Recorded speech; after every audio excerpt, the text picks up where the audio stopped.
नमस्कार, करेन्ट न्यूजमा यहाँलाई हार्दिक स्वागत छ। म प्रकाश गिरे। करेन्ट न्यूजमा हामी कुनै पनि विषयवस्तु उठान मात्रै गर्दैनौँ, यसको चिरफार अनि विश्लेषण पनि गर्ने गर्दछौँ। कोरोनाको सङ्कट छ, तर बहस चाहिँ नेपाल कम्युनिस्ट पार्टीकै भइरहेको छ। सत्तारूढ दल पनि नेपाल कम्युनिस्ट पार्टी हो र संसदको सबैभन्दा ठुलो दल पनि उही नै हो। सबैभन्दा ठुलो दल भएको आशा पनि गरेको, भरोसा पनि गरेको र जनताले मत पनि दिएको। यसकारणले नेपाल कम्युनिस्ट पार्टीको बारेमा धेरै चर्चा भइरहेको छ र त्योभन्दा बढ्ता चर्चा चाहिँ त्यो आशा, भरोसा र विश्वास गरेको नेपाल कम्युनिस्ट पार्टीले सञ्चालन गरेको सरकारले राम्रोसँग काम गर्नुको बदलामा स्वयं त्यो राजनीतिक दलभित्र सङ्क्रमण भएर धेरै नै बहस, विवाद र किचलो हुन थालेपछि अहिले यसबारेमा त्यो पार्टीभित्र त बहस भएको छ नै, त्यो पार्टीभन्दा बाहिर पनि बहस, चर्चाहरू, विश्लेषणहरू भइरहेका छन्। नेकपाको बारेमा निकै धेरै अनुमानहरू, निकै धेरै बहसहरू र निकै धेरै विश्लेषणहरू भइरहेको छ। कतिपय अनुमानहरू फेल खानु स्वाभाविक नै हो, बहस हुनु स्वाभाविक नै हो, विश्लेषण गर्नु पनि स्वाभाविक नै हो। ठुलो दल भएको नाताले चर्चा, बहस र विश्लेषण हुनु भइ नै हाल्छ, त्यो हुनु स्वाभाविक नै हो। तर त्यो बहस र विश्लेषणको पाटोमा नेकपामा अहिले यसरी धेरै बहस हुनुको पछाडिको मूल कारण चाहिँ यो 4-6 महिना यतादेखि त्यहाँ विवाद देखिएको छ र त्यो विवादको चुरो कारण के हो भनेर धेरै मानिसहरूले बहस गरिरहेका छन् र त्यो पार्टीका स्थायी कमिटीका सदस्यहरूसम्म पनि त्यो बहसको र विवादको चुरो कारण के हो भनेर पहिल्याउनको लागि, खुट्याउनको लागि असफल भइरहेको यो सन्दर्भमा बाहिरबाट एउटा चित्र देखिएको छ, भित्रबाट हेर्दा अर्कै चित्र नेकपाभित्र देखिरहेको छ र त्यो स्थायी कमिटीको बैठक असारको 10 गतेदेखि बस्यो, जसले बहसको, विवादको विषयलाई निरूपण गर्नुपर्ने थियो, तर निरूपण गर्न नसकेर त्यो दल जहाँ स्थायी कमिटीले विवाद टुङ्गो लगाउन सकेन अनि कार्यदल नै गठन गर्नु पर्यो। त्यो कार्यदलले 17 पेज लामो एउटा रिपोर्ट दिएको छ त्यो विवाद समाधान गर्नको लागि। तर विवादको चुरो कारण जहाँ बैठक बस्दाखेरि नेपाल कम्युनिस्ट पार्टीका अर्का अध्यक्ष पुष्पकमल दाहाल प्रचण्ड र माधव कुमार नेपाल लगायतको समूहले प्रधानमन्त्री केपी शर्मा ओलीले दुवै पदबाट, पार्टीबाट पनि सरकारबाट पनि राजीनामा दिनुपर्छ भनेका थिए। त्यो दुवै कुरा नगरिकन, अर्थात् दुवै पदबाट च्युत नभइकन यो विषय हल भएको छ। आखिर त्यो नेकपाको कार्यदलसँग त्यस्तो अचुक अस्त्र चाहिँ के रहेछ जसले केही पनि नगरिकन सहजै निकास दियो? आजको मूल विषय हाम्रो यो रहनेछ र कार्यक्रमको सुरुवातमा चाहिँ हामी नेकपाले विवाद हल गर्नको लागि महासचिव विष्णु पौडेललाई कार्यदलको संयोजक बनाएको थियो र त्यो संयोजक र त्यो कार्यदलले एउटा काम गर्यो र निकै लामो प्रतिवेदन बुझाए। त्यो प्रतिवेदनमा के छ जसले गर्दाखेरि दुई अध्यक्षले चित्त बुझाए, पार्टी नै फुट्छ कि क्या हो भनेको अवस्थाबाट उनीहरू फर्केर आए र अब त्यो विषय स्थायी समितिमा प्रवेश गर्ने भएको छ। वास्तवमा के त्यस्तो अचुक अस्त्र कार्यदलले दियो त? अनि कार्यदलले दिएको त्यो अचुक अस्त्रले रामबाणको काम चाहिँ कसरी गर्यो त? सुरुवातमा त्यो कुरा प्रस्तुत गर्दैछौँ।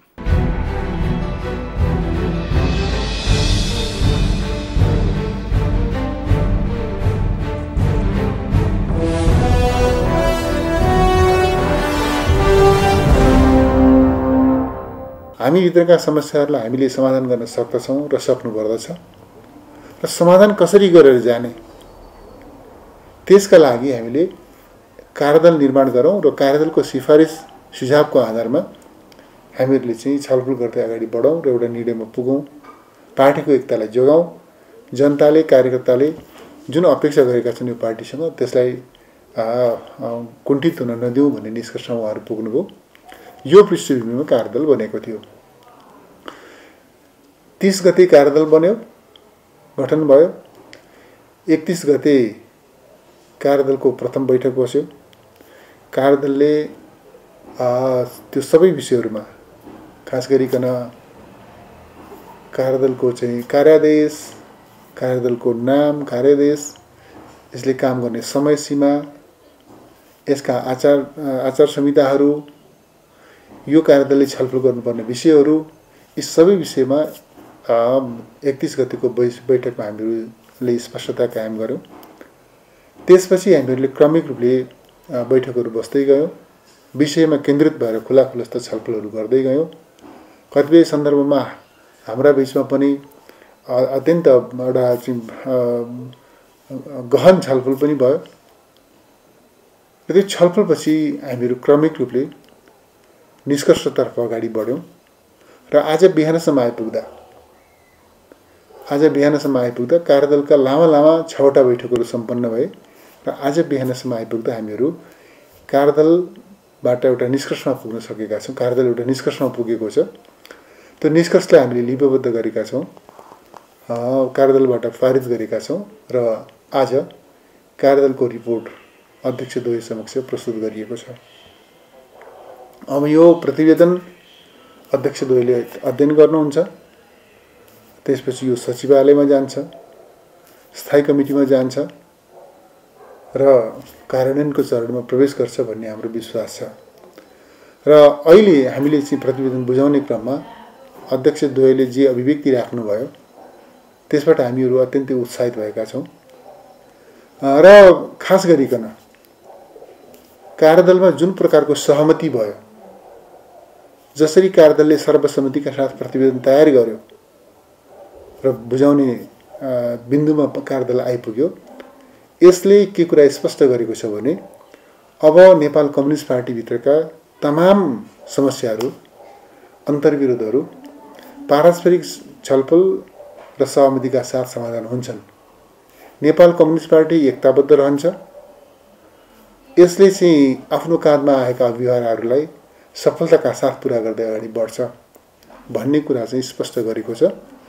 नेपाल कम्युनिस्ट पार्टीभित्र विग्रहको अपेक्षा गर्नेहरू, यसभित्र अन्तर्विरोधको चाहना राख्नेहरू, यसमा विभाजनको चाहना राख्नेहरू, कोसिस गर्नेहरू सबै निराश भएका छन् आजदेखि।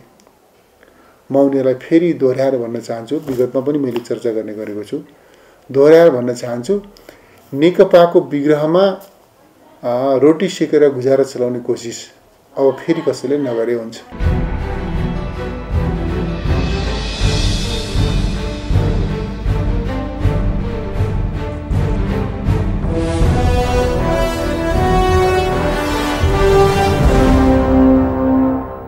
नेपाल कम्युनिस्ट पार्टीको आन्तरिक जीवनमा निकै धेरै तलमाथि उतार चढाव भइरहेको छ। त्यो पार्टी बनेको 2 वर्ष चान्चुर भएको छ, तर 2 वर्ष यताका गतिविधिहरूलाई हेर्ने हो भनेदेखि आन्तरिक रूपमा नेकपा कहिले फुट्ला कि जस्तो, कहिले उसको नेतृत्वमा बनेको सरकार ढल्ला कि जस्तो र कहिले चाहिँ ती 2 नेताहरू निकै धेरै घाँटी जोडेर हिँडेको जस्तो देखिने यो खालको बडा अनौठो विचित्र को चित्र नेकपाभित्र देखिरहेको छ। त्यही नेकपाभित्र विभिन्न खालको चित्र र तस्बिरहरू चाहिँ किन बनिरहेको छ?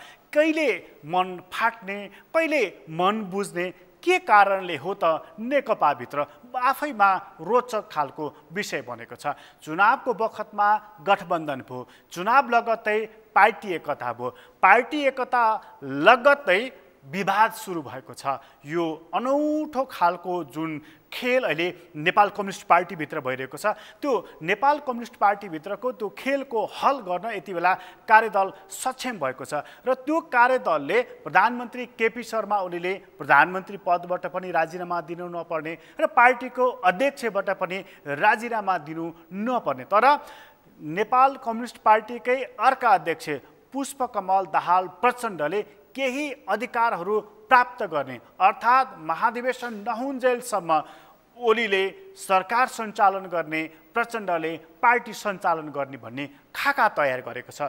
यो खाका अहिले होइन, गत मङ्सिरमा नै तयार भएको थियो। त्यही खाका अनुसार प्रचण्डले केपी शर्मा ओलीलाई अबको वर्षहरूमा तपाईँ सरकार सञ्चालन गर्नुहोस् भनेर अनुमति दिएका थिए। तर त्यो विग्रह भएपछि फेरि यही ठाउँमा आइपुगेका थिए। हिजो बिग्रिएको आज फेरि सप्रिएको, हिजो त्यही कुरा भएन भनेको आज त्यही कुरा भयो भनेको यो हिन्दीमा एउटा उखान खोदा पहाड निक्ला चुहा भने जस्तो नेकपा भित्रको विवाद यस्तो देखिएको छ। तर यही विवादले पनि हल दिएको छ। वास्तविक हल दिएको हो कि अहिलेको लागि टालटुल पालेको हो त? नेकपाकै एकजना स्थायी कमिटीका सदस्यको भनाइ यहाँ प्रस्तुत गर्दछौँ।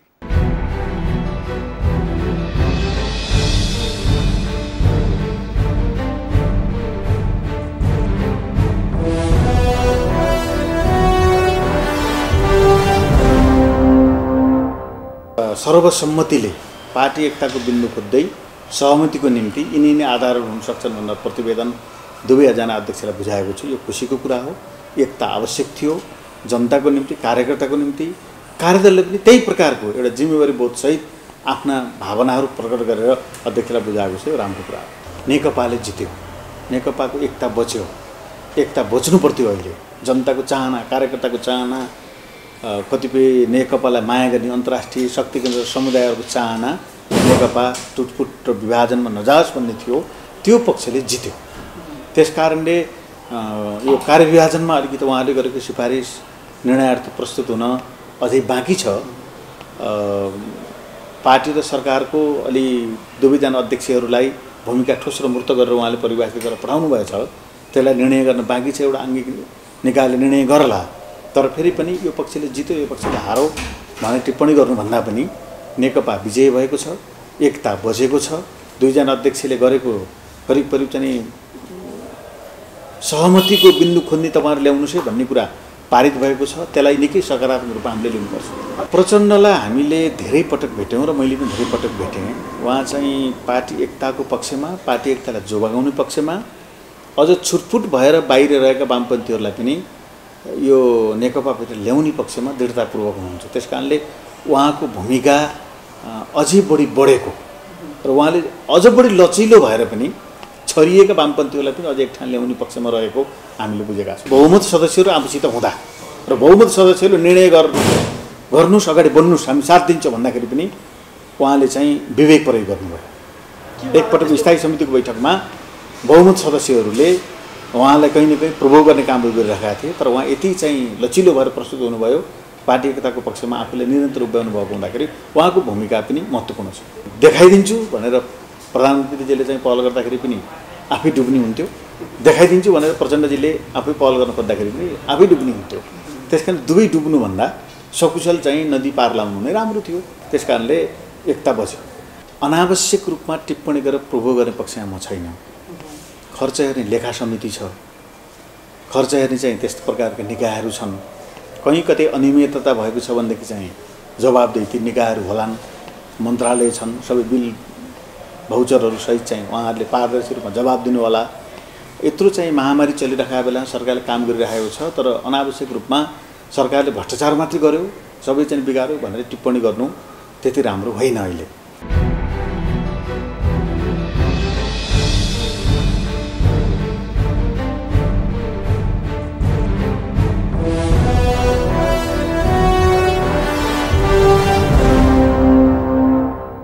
नेकपा भित्रको यो विवाद देख्दाखेरि लाग्छ बडा अनौठो किसिमले विवादको सुरुवात हुने र बडा अनौठो किसिमले केही पनि नगरिकन विवादको हल पनि हुने। यो कस्तो अचम्मको नेकपा मानिसहरू यही प्रश्न गरिरहेका छन्।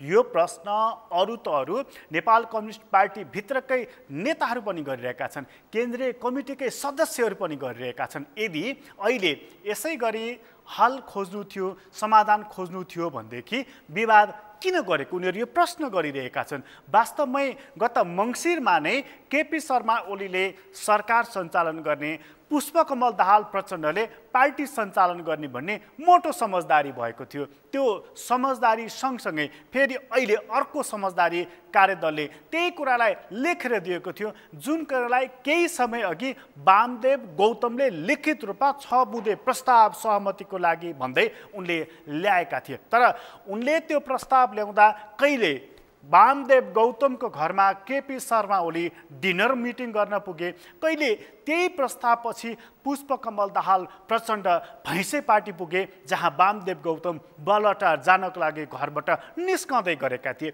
यस्तो अवस्थामा नेताहरू दौडादौड गरे र त्यो सहमति कदापि हुन सक्दैन भनेर उनीहरूले बारम्बार भनिरहेका थिए।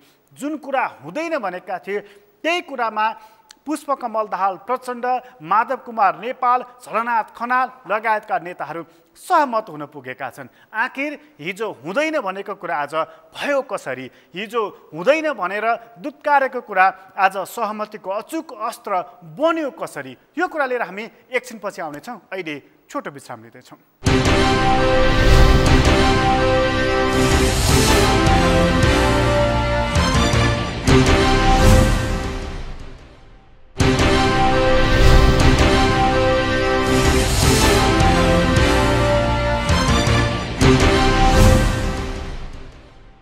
विश्रामपछि पुनः स्वागत छ। हामी करेन्ट न्युजमा छौँ र करेन्ट न्युजमा कुराकानी गर्दैछौँ नेपाल कम्युनिस्ट पार्टीभित्र देखिएको विवादको सन्दर्भमा। नेकपाकै एकजना नेताको भनाइलाई ख्याल गर्ने हो भनेदेखि नेकपाभित्र अहिले जुन विवाद देखिएको छ त्यो बाहिर देखिएको जस्तो भित्र छैन भनेर, अर्थात् भित्र त्योभन्दा पनि गहिरो किसिमको रहेको छ। अर्थात् बाहिरबाट जुन विवाद देखिएको छ कि त्यहाँ पदको लागि लडाइँ भइरहेको छ, कि त्यहाँ एक नेताले अर्को नेतालाई सिद्ध्याउने, एउटा गुटले अर्को गुटलाई सिद्ध्याउने, गुटका विरुद्ध समीकरणहरू निर्माण गर्ने, यस्ता खालका खेल खराबाहरू भइरहेका छन् भनेर जुन आम आँखाबाट देखिएको छ त्योभन्दा बेग्लै किसिमको चित्रहरू त्यहाँ कोरिएको छ भनेर नेकपाकै कयौँ नेताहरू बताइरहेका छन्। यस्तो कुरा बताइरहँदाखेरि एकजना विश्लेषकले फरक विश्लेषण गरेका छन्। उनी भन्दैछन् नेकपा भित्रको यो विवादको मूल कारण बाहिर देखिएको कारण हुँदै होइन। उनीहरू भन्दैछन् कि नेकपा भित्रको मूल कारण विवादको त्यो हो एमसिसी।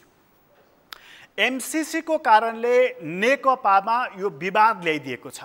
अहिले यो विषय थातिरहेको छ। कोभिडको कारणले मानिसहरूको ध्यान यतैतर्फ केन्द्रित भएको छ र अब यो विषय पुनः सतहमा आउनेछ र यसले एउटा आकार ग्रहण गर्नेछ।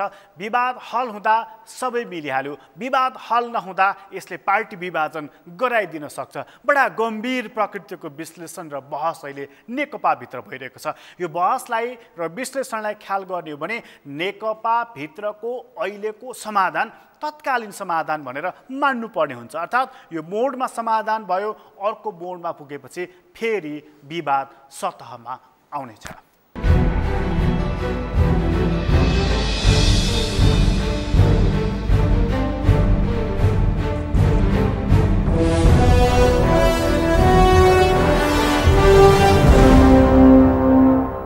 हिजो अरुण तेस्रोकै विषयमा चाहिँ नेपाली कङ्ग्रेस के भयो त?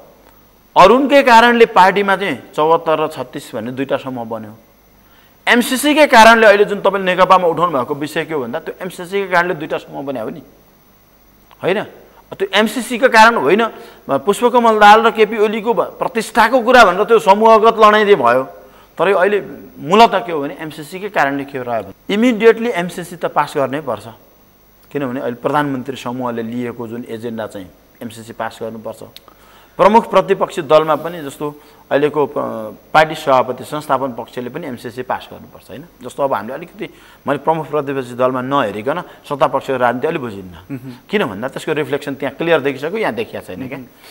जस्तो अहिले हेर्नुहोस् है, शेरबहादुर देउबा समूहहरूमा छ नि, शेरबहादुर देउबा आफैलाई चाहिँ घेराबन्दीमा छ। हेर्नुहोस् है, विजय गच्छेदार छ नि जुन हो लाई के छ मुद्दा लागेको छ होइन त, अख्तियार लागेको छ। विमलन निधिले शेरबहादुर समूह छोडेर अब अर्को समूहमा जाने भन्छ। त्यो चाहिँ के छ भने अब कङ्ग्रेसको अधिवेशनभित्र नै के छ, हिन्दू राष्ट्रको छ नि एउटा एजेन्डा चाहिँ दर्ज हुने लक्षण हो यो होइन एउटा होइन? त्यसले के रहन्छ भने जस्तो नेपालमा हाम्रोमा धेरै बाह्य तत्त्वहरूमध्ये इन्डियन प्रो इन्डियनहरूमा पनि 3टा लाइन देखिन्छ अहिले। एउटा र, अर्को आरएसएस जुन भारतीय छ नि धार्मिक सङ्गठन मोदीले नेतृत्व गरेको, अर्को बाँकी छ इन्डो पेसिफिकलाई चाहिँ साउथ ब्लक भन्छौँ हामी होइन? त्यो देखिन्छ। जस्तो प्रो इन्डियनभित्र पनि त त्यो साउथ ब्लकहरू छ नि, त्यसले चाहिँ के चाहन्छ भन्दा एमसिसी पास गर्न चाहन्छ। किन? ग्लोबल पोलिटिक्समा चाहिँ अमेरिका र इन्डिया अहिले जोइन्टली छन् होइन, त्यो देखिन्छ एउटा। अब अर्को के छ भन्दा त्यसैलाई चाहिँ होइन यो एमसिसी रोक्नुपर्छ भनेर प्रो चाइनिजहरू छन्। यति बेला वेस्टर्नहरूको लाइन भनेको चाहिँ आफ्नो प्रश्न छैन, त्यो इन्डियनहरूसँग अलायन्समै छ। अगाडि आफ्नो बेग्लै धारणा बनाउँथ्यो पश्चिमाहरूले, अहिले त्यो छैन, अहिलेको तत्काल चाहिँ देखिन्न। अब एमसिसी पास गर्नुपर्छ भनेपछि दुईवटा प्रचण्ड र केपी ओलीका कुरा कसरी मिल्यो त? भनेको प्रचण्डहरू जसरी भए पनि त्यो रोक्ने पक्षमा छन् होइन। हिजोको होली वाइनदेखि प्रचण्डसम्महरू पुरै रोक्ने पक्षमा छन् भने अब नेपाली कङ्ग्रेसभित्र पनि शेरबहादुर देउपाहरू लाइनहरू एमसिसी पास गर्ने पक्षमा छन्। उहाँहरू त सही नै गरेको मान्छेहरू होइन, त्यसलाई अगाडि बढाएकै मान्छेहरू। भने त्योभन्दा बाहेककाहरू के छन् भन्दा एउटा साइलेन्ट समूह छ, कङ्ग्रेसमा चाहिँ त्यति धेरै विरोध छैन यो एमसिसीको बारेमा। किन भन्दा त्यहाँभित्र प्रो चाइनिजहरूको प्रभावै देखिएन कि अहिलेको कन्टेक्स्टले होइन। सुनाले प्रो इन्डियनहरूको जुन लाइनभित्र पनि एउटा समूह छ, अहिले रोक्न खोजेको समूह के हो भन्दा प्रो चाइनिजहरू। अब मैले यसलाई खुला रूपमा भन्न मिल्छ कि मिल्दैन, देखिएको कुरा हो होइन। अब यसलाई मैले कसैलाई ब्लेम पनि गरेको होइन, त्यो हाम्रो पार्टीहरूले न त्यो विचार भएको भए यो एमसिसी ठिक कि बेठिक भन्ने बहस हुन्थ्यो होइन। यो विचार नभएको कारणले चाहिँ के छ भने त्यो पार्टीलाई हाम्रो संस्थाहरू, राष्ट्रपति संस्था अनि सदनलाई, सरकारलाई नै प्यारालाइज गरेर हामीले देवत्वकरण गरेर प्रचण्ड समूह, माधव नेपाल समूह र केपी समूह भन्नुको कारण चाहिँ के हो भन्दा यी विचारहरू, यसको ठिक प्रभावहरूको बारेमा मूल्याङ्कन भएन।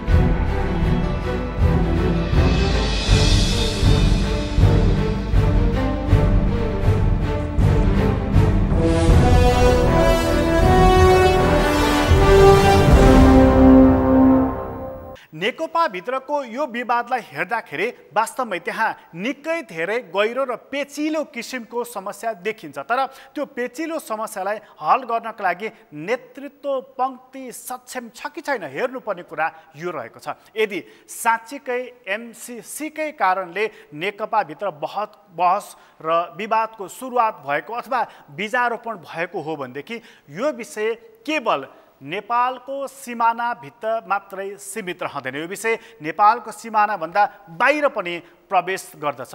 त्यस्तो अवस्थामा विभिन्न समूहहरूको खेल हुने गर्दछ, जसले गर्दा नेकपालाई एक नहुनको लागि भूमिका पनि खेल्न सक्दछन्। तर ध्यान दिनुपर्ने कुरा यसमा नेकपाकै दुई अध्यक्षहरूको भूमिका कति महत्त्वपूर्ण हुन्छ, उनीहरू कति संयमतापूर्वक आफ्नो काम गर्दछन्, यसमा निकै धेरै कुरा भर पर्ने गर्दछ। जस्तो अहिलेकै विवादमा पनि यो पार्टी विभाजन भयो कि यो पार्टी अब फर्कनै नसक्ने अवस्थामा पुगेको हो कि, यस्ता खालका बहसहरू, तातो तातो टिप्पणीहरू भएका थिए। तर नेपाल कम्युनिस्ट पार्टीका नेताहरूले एक ठाउँमा पुगेर यसरी संयमता अपनाए कि उनीहरू पछाडि फर्के। कयौं मानिसहरू र दुवै अध्यक्षलाई चिनेका बुझेका मानिसहरू भन्ने गर्दछन् कि विभाजन पछिको पार्टीलाई कसै गरी पनि सम्हाल्न सकिँदैन। विभाजन पछिको सानो पार्टीको अध्यक्ष हुने दुवै अध्यक्षको रहर होइन, यसकारण विभाजन उनीहरूको रहर पनि होइन, विभाजनमा जाने उनीहरूको तयारी पनि छैन भनेर उनीहरू बारम्बार बताइरहेका थिए। परिणामलाई अहिले हेर्ने हो भनेदेखि नेकपाभित्र दुवै अध्यक्षहरू विभाजनको लागि तयार रहेनछन्, विभाजन ठिक होइन भन्ने कुरामा अडिग रहेछन् भन्ने कुरा देखाउँछ। तर के यो कुरा यदि एमसिसीकै कारणले बहस र विवादको विषय बनेको हो भनेदेखि यो विषय यसै गरी सेलाएर बस्छ त, यो प्रश्न गम्भीर रूपमा उठेको छ। सँगै नेकपाभित्रको हरेक मोडमा हुने बहस र त्यो बहसले एउटा विवादको रूप जुन लिने गर्दछ, अब ती सबै कुरा विसर्जन भएर जान्छन्, थपक्क आफ्नो ठाउँमा बस्छन् कि यो विषय पुनः माथि आउनेछ त। हामी अर्का एकजना स्थायी कमिटीका सदस्यको भनाइ यहाँ प्रस्तुत गर्दैछौँ।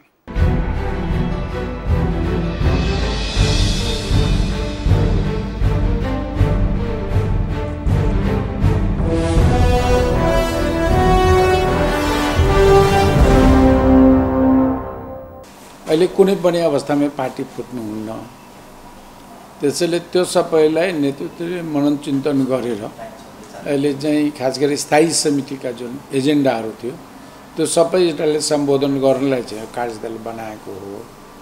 र हामी एउटा कुरो के भन्छौँ भने कार्यदलले चाहिँ दिएको जुन भनौँ मूल नेतृत्वबाट जुन टिओआर दिएको त्यसलाई चाहिँ अलिकता हाम्रो विधान, देशको संविधान, पार्टीको योभन्दा अगाडिको केही सैद्धान्तिक सांस्कृतिक पक्षहरूले समेटेर दस्तावेज दिएको छ।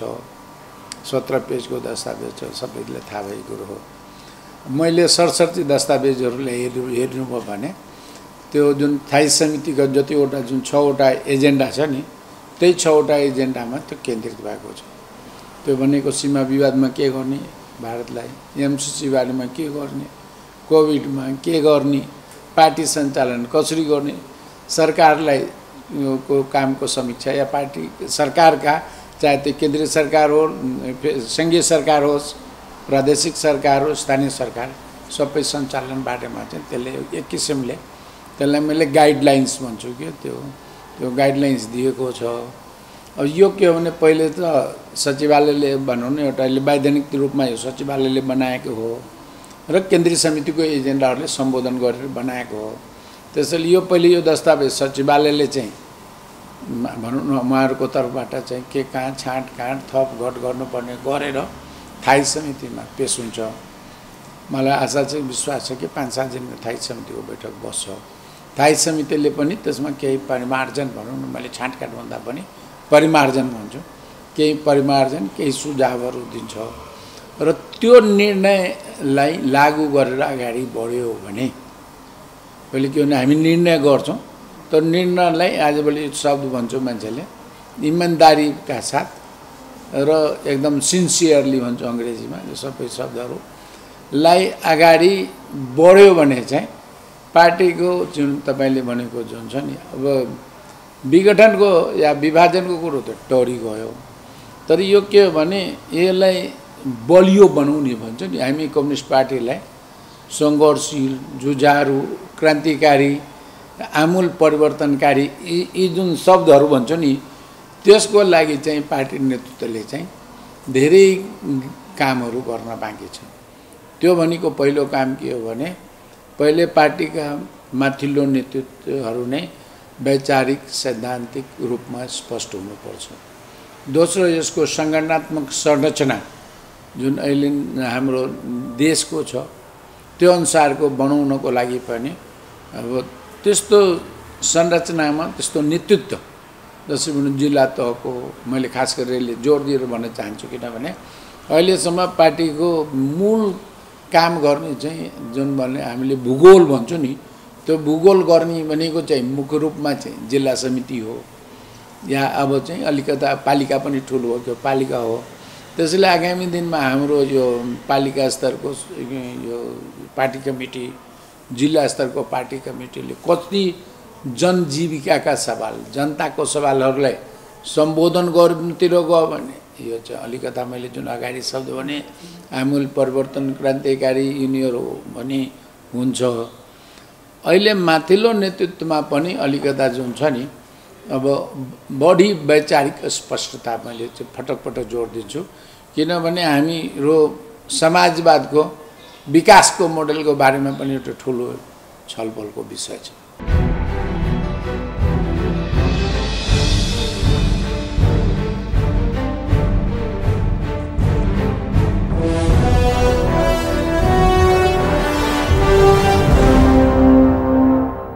नेकपाको विवाद कति साँच्चीकै विवाद हो र कति कृत्रिम विवाद हो, यो कोणबाट पनि हेर्नुपर्ने हुँदछ। र यो अहिले विवाद जसरी गएको छ, यो विवादले नेकपामा साङ्गठनिक एकता त भएकै रहेनछ, भावनात्मक एकताको त कुरै नगरौँ, यो प्रश्न गम्भीर रूपमा छताछुल्ल पारिदिएको छ। अब साङ्गठनिक रूपमा एक हुन नसकेको र भावनात्मक रूपमा पनि एकता हुन नसकेको नेकपा एक भएर कसरी जानेछ यो प्रश्न उत्तिकै महत्त्वपूर्ण प्रश्न बनेको छ। यो प्रश्नको हल नेकपाले यदि सहमतिको महाधिवेशन गर्न सफल भयो भनेदेखि त्यहाँ हल पनि खोज्न सकिनेछ।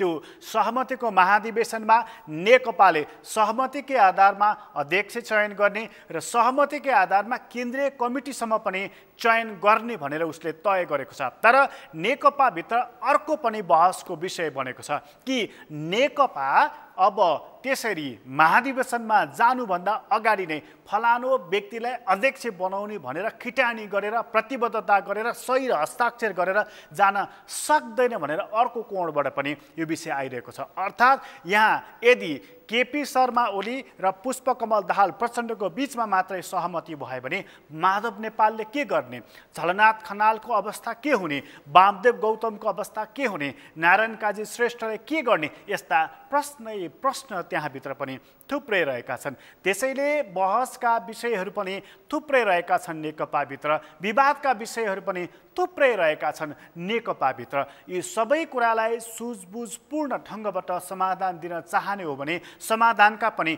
कैयौँ उपायहरू रहेका छन्। तर होइन, अहिले जस्तै बहसलाई विवादको रूपमा लैजाने र गुटलाई समीकरणमा परिणत गर्ने र एउटा समीकरणले अर्को समीकरणको विरुद्धमा खडा हुने हो भनेदेखि नेकपा एकताको महाधिवेशन गर्नको लागि पनि उसलाई हम्मे पर्न सक्नेछ।